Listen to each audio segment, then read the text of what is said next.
Shalom,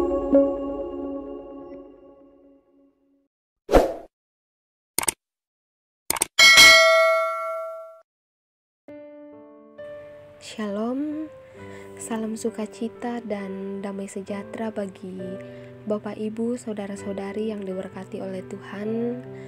Kembali berjumpa lagi dalam santapan rohani kita bersama Gereja Toraja Jemaat Silo Campagaya di hari Selasa tanggal 26 Desember tahun 2023.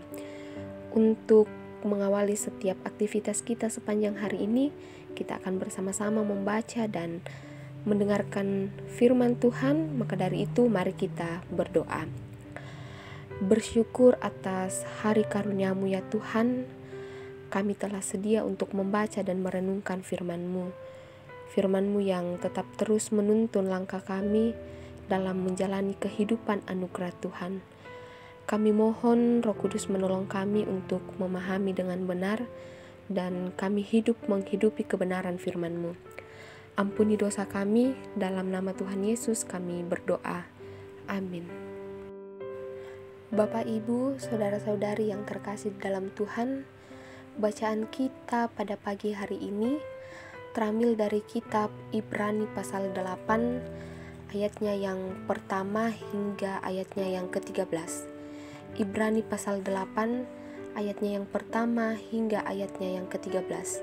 Firman Tuhan, Imam Besar Perjanjian Baru. Inti segala yang kita bicarakan itu ialah kita mempunyai imam besar yang demikian, yang duduk di sebelah kanan tahta yang maha besar di sorga, dan yang melayani ibadah di tempat kudus, yaitu di dalam kemah sejati yang didirikan oleh Tuhan dan bukan oleh manusia. Sebab setiap imam besar ditetapkan untuk mempersembahkan korban dan persembahan, dan karena itu Yesus perlu mempunyai sesuatu untuk dipersembahkan. Sekiranya ia di bumi ini, ia sama sekali tidak akan menjadi imam, karena di sini telah ada orang-orang yang mempersembahkan persembahan menurut hukum Taurat. Pelayanan mereka adalah gambaran dan bayangan dari apa yang ada di sorga, sama seperti yang diberitahukan kepada Musa ketika ia hendak mendirikan kemah. Ingatlah, demikian firman-Nya, bahwa engkau membuat semuanya itu menurut contoh yang telah ditunjukkan kepadamu di atas gunung itu. Tetapi sekarang ia telah mendapat suatu pelayanan yang jauh lebih agung, karena ia menjadi pengantara dari perjanjian yang lebih mulia yang didasarkan atas janji yang lebih tinggi. Sebab sekiranya perjanjian yang pertama itu tidak bercacat, tidak akan dicari lagi tempat untuk yang kedua.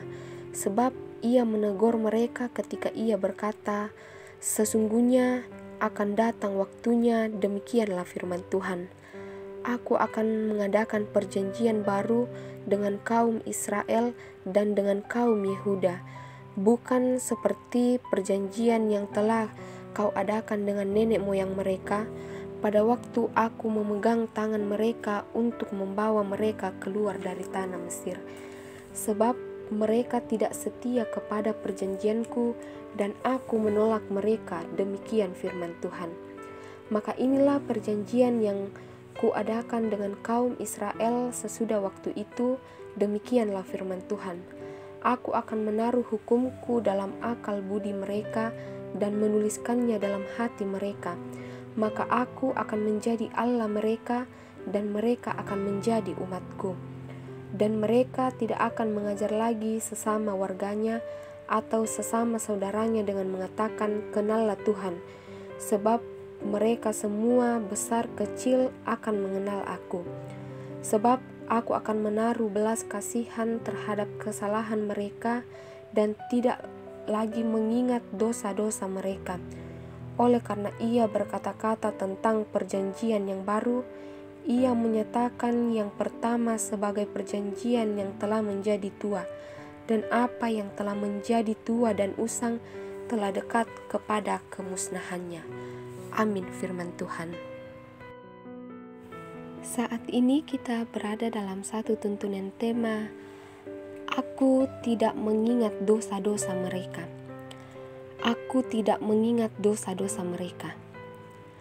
Austin, sebuah wilayah di Amerika, memiliki populasi tunarungu yang cukup banyak.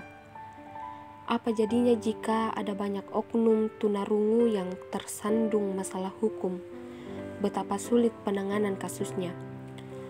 Komunikasi hakim dan terdakwa tentu terhalang.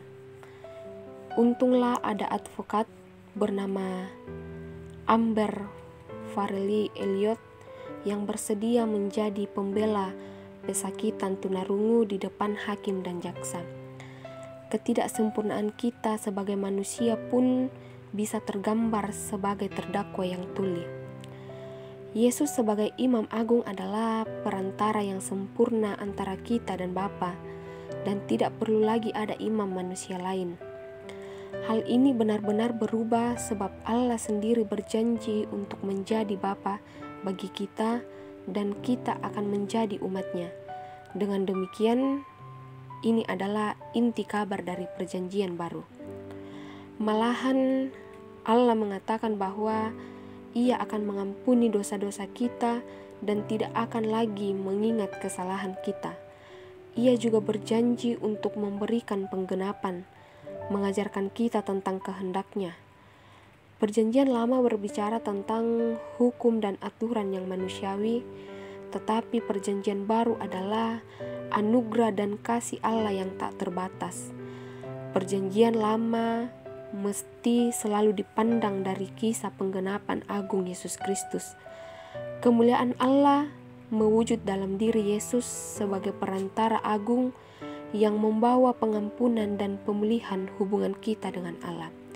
Bapak, Ibu, saudara-saudari yang terkasih, menjelang akhir tahun 2023, kita perlu senantiasa bersyukur atas penebusan Yesus Sang Pembela, penasihat dan penolong yang penuh kasih, sehingga dosa-dosa kita diampuni.